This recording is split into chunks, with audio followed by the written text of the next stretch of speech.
Salam Science, kembali lagi bersama kami dalam Science Education Channel, sebuah saluran yang menyajikan media pembelajaran IPA berbasis video. Sobat Science, tentunya sobat masih ingat tentang video pembelajaran kita sebelumnya. Pada ekosistem wadah C yang berisi air keruh, terlihat ikan tidak suka atau tidak nyaman dalam kondisi tersebut.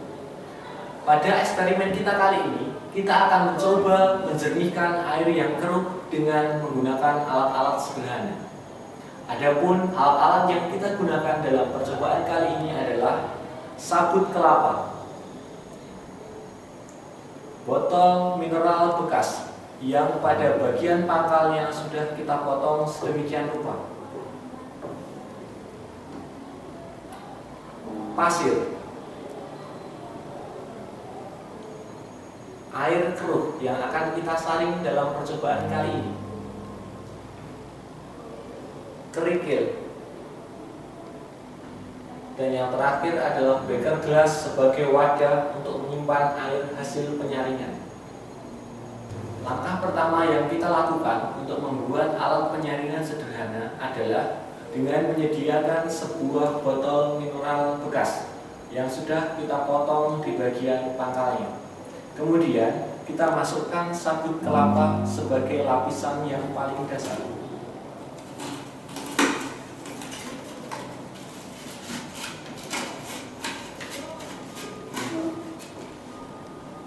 Setelah sabut kelapa, kita masukkan pasir.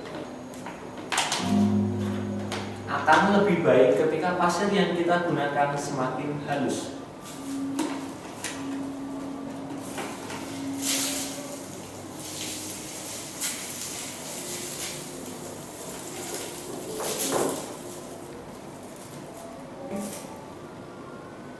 Setelah pasir, kita berikan lapisan di paling atas adalah kerikil-kerikil halus.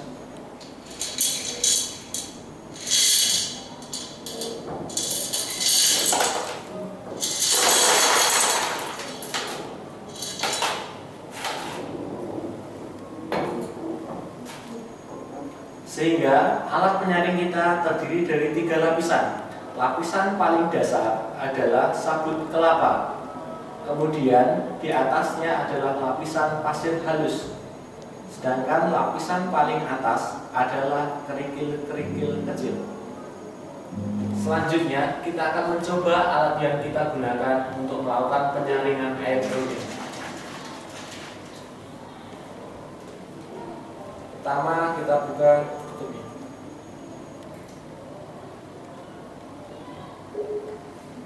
Lalu kita saring air yang kita inginkan. Teteskan sedikit demi sedikit.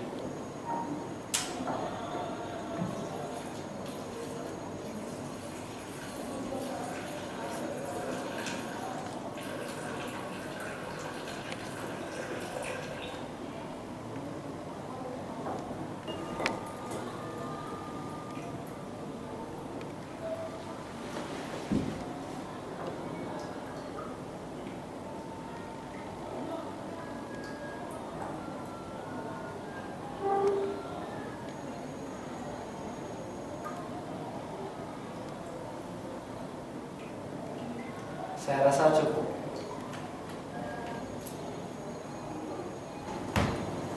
Apabila kita amati hasil antara setelah penyaringan dan sebelum penyaringan, maka akan tampak perbedaan yang cukup signifikan, di mana air setelah penyaringan jauh lebih jernih bila dibandingkan dengan air sebelum penyaringan.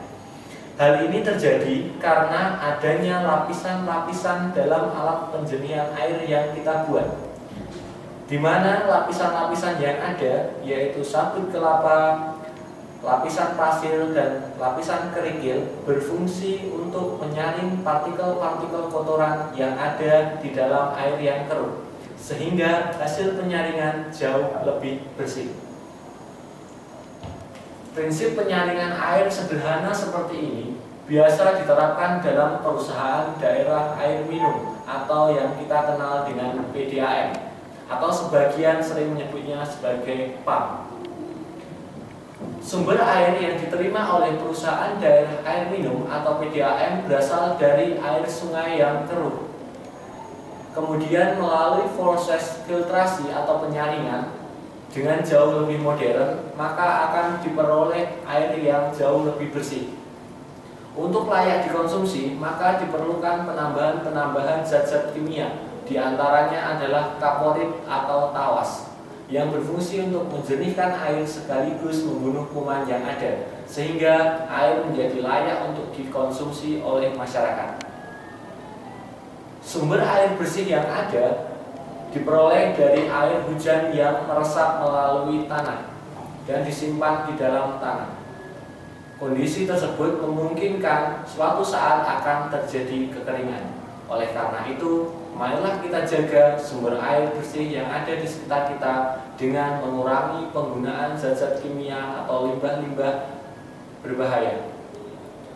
Salam sains, kritis dan menyenangkan. Sampai jumpa di kesempatan yang akan datang.